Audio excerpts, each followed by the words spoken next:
அதனால 11:30 தான் பஸ் புறப்படும்.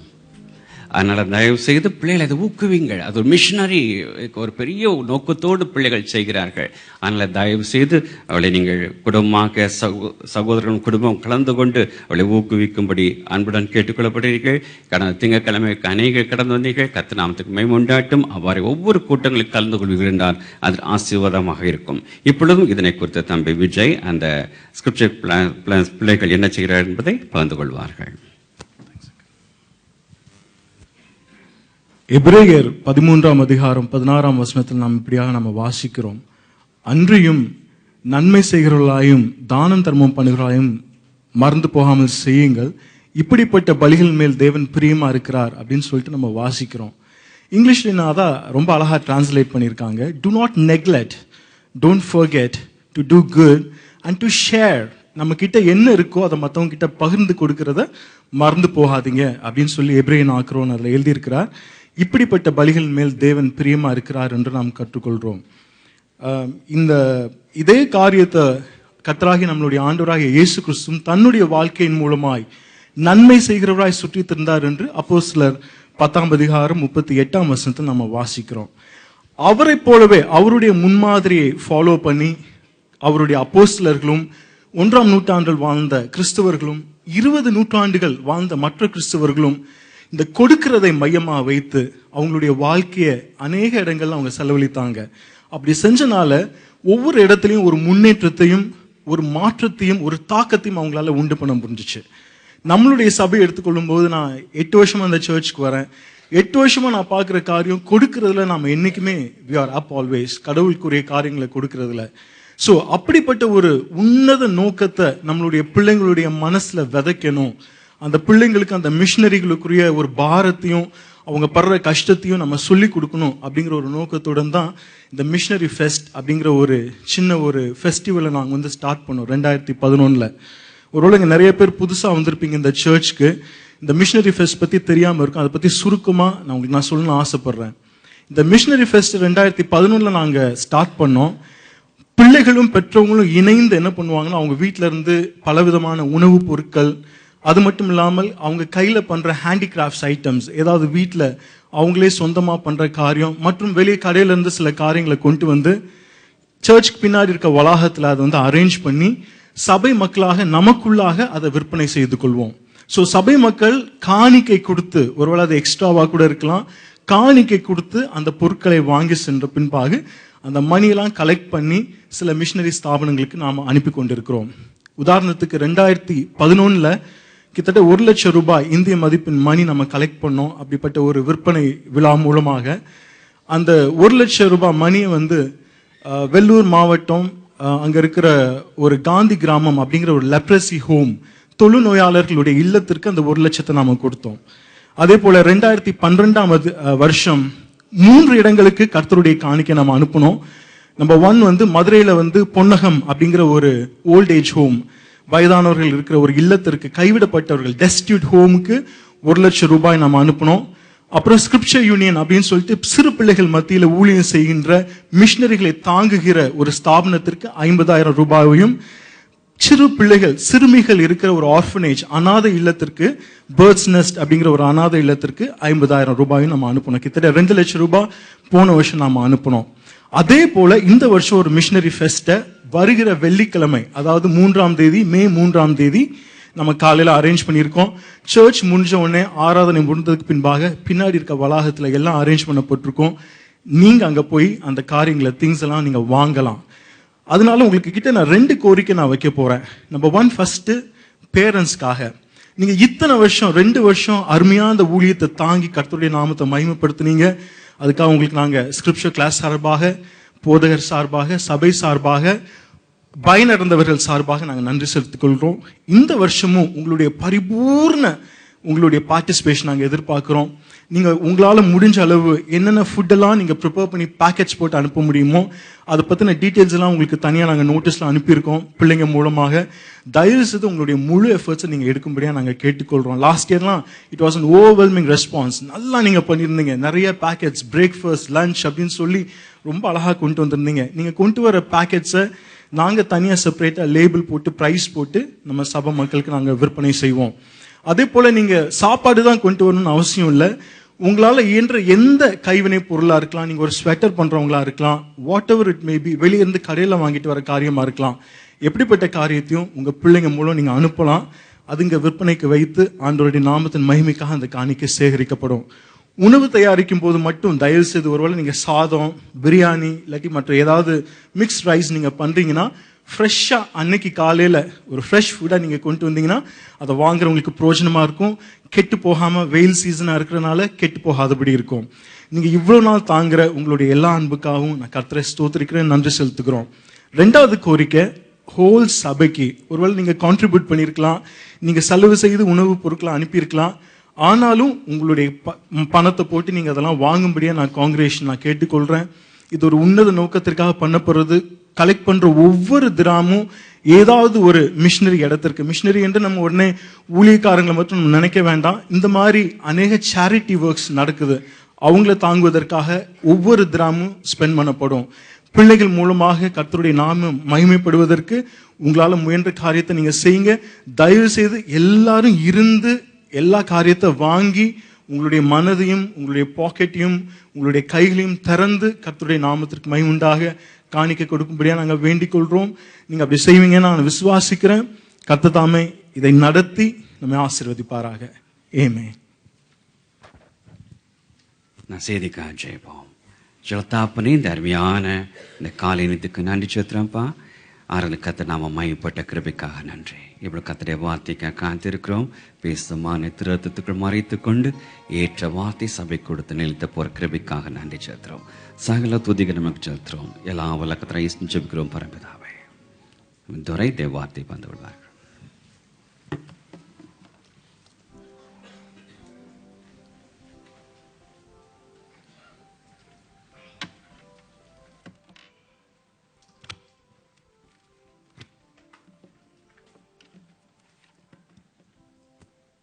கர்த்தருடைய நல்ல நாமம் மகிமைப்படுவதாக. மீண்டும் உங்களோடு இணைந்து அவருடைய வார்த்தைகளை தியானிக்கவும் கற்றுக்கொள்ளவும் கர்த்தர் பாராட்டிய கிருபைக்காக அவருக்கு நன்றி செலுத்துகிறேன். அருமையான பாஸ்டருக்கும் அசிஸ்டன்ட் பாஸ்டர்ஸ்க்கும் சபையினுடைய தலைவர்களுக்கும் என்னுடைய நன்றியினை நான் தெரிவித்துக் கொள்கிறேன்.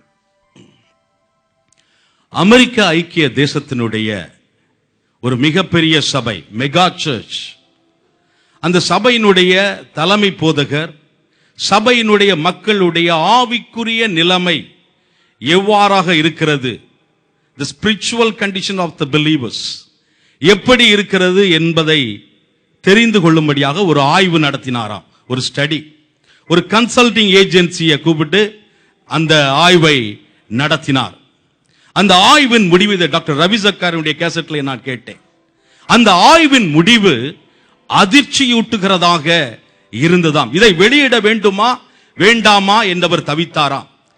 ஏனென்றால் சபையின் மக்கள் ஒரு ஆழமான கிறிஸ்தவ அனுபவத்தை இல்லாதவர்களாக, இன்றைய கடைசி கால சவால்களை சந்திக்க தகுதியில்லாதவர்களாக, not equipped to face the end time challenges, not equipped to face the end time challenges, இந்த கடைசி கால சவால்களை சந்திக்க தகுதியில்லாதவர்களாக இருக்கிறார்கள் என்ற ஒரு உண்மையை அவர் உணர்ந்தாராம். இன்று அப்படிப்பட்ட ஒரு ஆய்வை நம் பகுதிகளிலே நடத்தினால் அதனுடைய முடிவு எவ்வாறாக இருக்கும் என்பது ஒரு கேள்விக்குறியே. இன்று பெயரளவில் கிறிஸ்தவர்கள் பெருகிக் கொண்டிருந்தாலும் ஒரு ஆழமான அனுபவத்தை உடைய, உண்மையாக அவரை பின்பற்றுகிற கிறிஸ்தவர்கள் குறைந்து கொண்டிருக்கிற நாட்களிலே நீங்களும் நானும் வாழ்ந்து கொண்டிருக்கிறோம். நான் உள்ளத்தின் ஆழத்திலிருந்து நான் இந்த சபைக்காய் நான் நன்றி செலுத்துகிறேன். நல்ல தலைவருக்காய் நான் நன்றி செலுத்துகிறேன். சத்தியத்தை தெளிவாய் போதிக்கிற ஒரு நல்ல சபையிலே நீங்களும் நானும் அங்கமாய் இருக்கிறோம். ஆனால் எல்லா சபைகளும் அவ்வாறு இல்லை. இப்படிப்பட்ட சூழ்நிலையிலே இந்த காலை வேளையிலே கன்சல்டிங் ஏஜென்சி வச்சில்ல, வேதத்தின் வெளிச்சத்தில் நாம் உண்மையாக அவரை பின்பற்றுகிற சீஷர்களாக இருக்கிறோமா? மத்தேயு 28:19 மேத்யூ 28:19 வாசிக்க வேண்டாம்.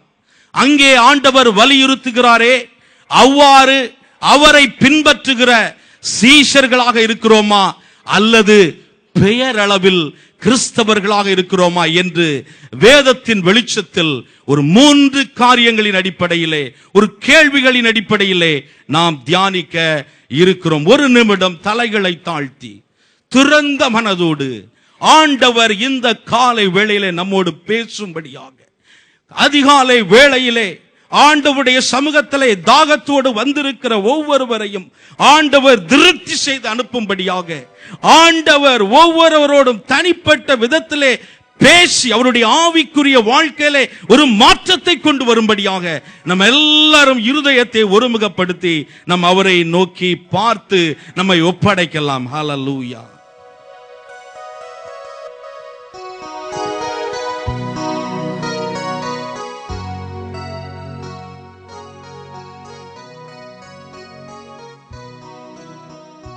என்னை மூற்றும் ஒப்புவித்தேனே, ஏற்று என்றும் நடத்துவீரே சோத்திரம்.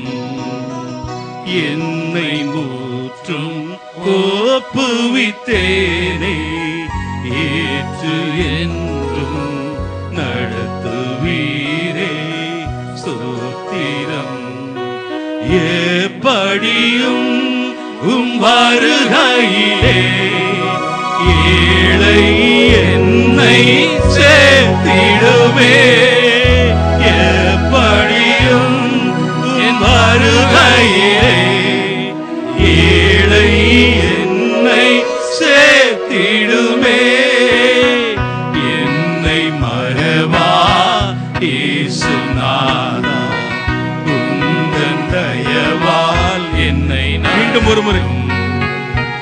என்னை மூற்றும் ஒப்புவித்தேனே, ஏற்று என்றும் நடத்துவீரே சோத்திரம். என்னை மூற்றும் ஒப்புவித்தேனே, ஏற்று என்றும் நடத்துவீரே சோத்திரம். எப்படியும் உம் வருகையிலே ஏழை என்னை சேர்த்திடுமே. எப்படியும் உம் வருகையிலே ஏழை என்னை சேர்த்திடுமே. என்னை மறவா இயேசுநாதா, உந்தன் தயவால் என்னை நடத்தும். என் கண்மலையும் மீட்பருமாகிய கர்த்தாவே, என் வாயின் வார்த்தைகளும் இருதயத்தின் தியானமும் உம்முடைய சமூகத்திலே பிரீதியாயிருப்பதாக. ஆமென். நாம் மேலெழுந்த வாரியான ஒரு கிறிஸ்தவர்களாக இருக்கிறோமா அல்லது அவரை உண்மையாய் பின்பற்றுகிற சீஷர்களாக இருக்கிறோமா என்பதனை நாம் 3 தேர்வுகளை, எக்ஸாம்ஸ், டெஸ்ட் வைத்து இன்று நாம் ஆராய இருக்கிறோம். லூக்கா 14ஆம் அதிகாரம் 25 33 வரை உள்ள வசனங்கள். Luke chapter 14 verses 25 to 33. Luke 14 25 to 33. லூக்கா 14 25 33 வரை உள்ள வசனங்கள். பின்பு அநேக ஜனங்கள் அவரோட கூட பிரயாணமாய் போகையில் அவர்களிடமாய் அவர் திரும்பி பார்த்து, யாதொருவன் என்னிடத்தில் வந்து தன் தகப்பனையும் தாயையும் மனைவியையும் பிள்ளைகளையும் சகோதரரையும் சகோதரிகளையும் தன் ஜீவனையும் வெறுக்காவிட்டால் எனக்கு சீஷனாய் இருக்க மாட்டான். தன் சிலுவையை சுமந்து கொண்டு எனக்கு பின் செல்லாதவன் எனக்கு சீஷனாய் இருக்க மாட்டான். உங்களில் ஒருவன் ஒரு கோபுரத்தை கட்ட மனதாயிருந்து அஸ்திவாரம் போட்ட பின்பு முடிக்க திராணி இல்லாமற் போனால் பார்க்கிறவர்கள் எல்லாரும் இந்த மனுஷன் கட்டத் தொடங்கி முடிக்க திராணி இல்லாமற் போனான் என்று சொல்லி தன்னை பரியாசம் பண்ணாதபடிக்கு அதை கட்டி தீர்க்கிறதற்கு தனக்கு நிர்வாகம் உண்டோ இல்லையே என்று முன்பு அவன் உட்கார்ந்து செல்லும் செலவை கணக்கு பாராமல் இருப்பானோ? அன்றியும் ஒரு ராஜா மற்றொரு ராஜாவோட யுத்தம் செய்ய போகிற போது தன்மேல் 20,000 சேவகரோட வருகிற அவனை தன் 10,000 சேவகரை கொண்டு எதிர்க்க கூடுமோ கூடாதோ என்று முன்பு உட்கார்ந்து ஆலோசனை பண்ணாமல் இருப்பானோ? கூடாதென்று கண்டால் மற்றவன் இன்னும் தூரத்தில் இருக்கும் போதே ஸ்தானாதிபதிகளை அனுப்பி சமாதானத்துக்கானவைகளை கேட்டுக்கொள்வானே. அப்படியே உங்களில் எவனாகிலும் தனக்கு உண்டானவைகளை எல்லாம் வெறுத்து விடாவிட்டால்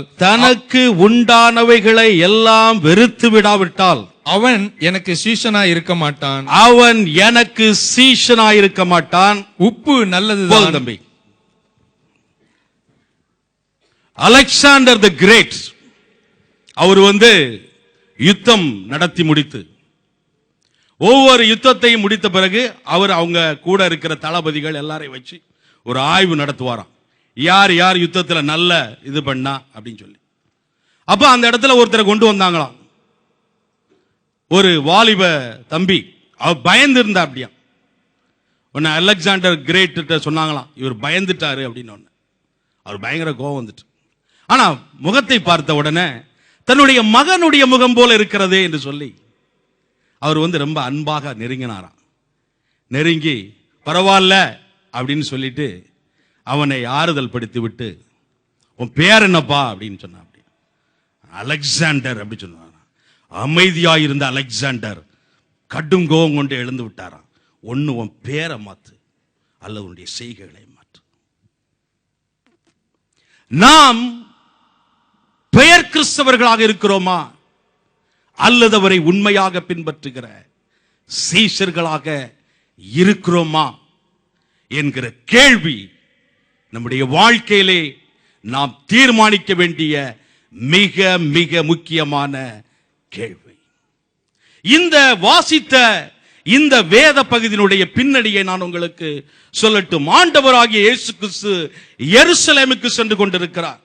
தன்னை முழுவதுமாய் ஒப்புக் கொடுக்கும்படியாக, மரணத்திற்கு ஒப்புக் கொடுக்கும்படியாக, சிலுவையில் அறைய ஒப்புக் கொடுக்கும்படியாக இயேசு கிறிஸ்து சென்று கொண்டிருக்கிறார். திரளான கூட்டங்கள் செல்லுகிறார்கள். திரளான கூட்டங்கள் அங்கே வாசிக்கிறோம். அநேக ஜனங்கள் 25ஆம் வசனத்தில் அநேக ஜனங்கள். பாருங்க, நல்ல பவர்ஃபுல்லா பிரசங்கம் பண்ணா கூட்டம் என்ன செய்யும்? நல்ல வரும். ஆனா அதை விட யாருக்கு தெரியுமா கூட்டம் வரும்? அற்புதங்கள் அடையாளங்கள் செய்யும் போது பயங்கரமான கூட்டம். அவங்கதான் கிரவுட் புல்லர்ஸ். எந்த கூட்டங்கள் அதிசயம் நடக்குதோ, அற்புதம் நடக்குதோ, அங்கதான் என்னது? கூட்டம் அலமோதும். ஆண்டவராகிய இயேசு கிறிஸ்து 5 அப்பத்தையும் 2 மீனை கொண்டு 5000 பேருக்கு போஷிக்கிற அப்படிப்பட்ட அநேக அற்புதங்களை செய்தார். நல்ல வல்லமையுள்ள வார்த்தைகளை பிரசங்கித்துக் கொண்டிருந்தார். கூட்டம் வருது. ஆண்டவர் சொல்றார், சரிதான்பா, ஆனா நீ வர்றது சரிதான், ஆனா என்ன செய்யணும்? நீ கவனிக்க வேண்டிய 3 காரியங்கள் உண்டுப்பா. சுகர் கோட்டட் மெசேஜ் கொடுக்கிற ஆண்டவர் அல்ல. ஆண்டவர் அவர்களை நேசிக்கிறவர். அதனாலே அவருடைய ஆவிக்குரிய வாழ்க்கைக்கு பிரயோஜனமுள்ள செய்திகளை சொல்லுகிற ஆண்டவர். எல்லா செய்திகளுமே, அது அன்பான செய்தி என்றாலும் சரி, அது ஆசீர்வாதமான செய்தி என்றாலும் சரி, அல்லது எச்சரிக்கை செய்தி என்றாலும் சரி, அது அன்பின் மிகுதியினாலே தான் வருகிறது. நம்முடைய பிள்ளையை நம்ம அணைத்துக் கொள்ளும் போதும் நம்ம அன்பை தான் வெளிப்படுத்துகிறோம். நம்ம அடிக்கிற பொழுதும் அன்பை தான் வெளிப்படுத்துகிறோம். இங்கே ஆண்டவர் ஸ்ட்ரைட்டா, கிளியரா, கொஞ்சம் ஸ்ட்ராங்கா 3 காரியங்களை அவரிடத்திலே வைக்கிறதை நாம் பார்க்க முடிகிறது. 2 உவமைகளை சொல்லுகிறார். இடையில யூகேல இருந்து ஒரு பாஸ்டர் வந்தாங்க. அதை குறித்து அவர்கள் சொன்னார்கள். அந்த உவமையை குறித்து சொன்னார்கள். 2 உவமை. டவர் கட்ட போறாம்பா, நீ டவர் கட்டுறதுக்கு முன்னால எஸ்டிமேட் பண்ணு. நீ எஸ்டிமேட் பண்ணி பாரு. அல்ல நீ பாதியில ஃபவுண்டேஷன்ல நீ நிறுத்திட்டனா எல்லாரும் என்ன பண்ணுவான்? பரியாசம் பண்ணுவான். இந்த ஊர்ல அப்படிதான். ரிசப்ஷனுக்கு முன்னால Construction, China, next to China, the intensive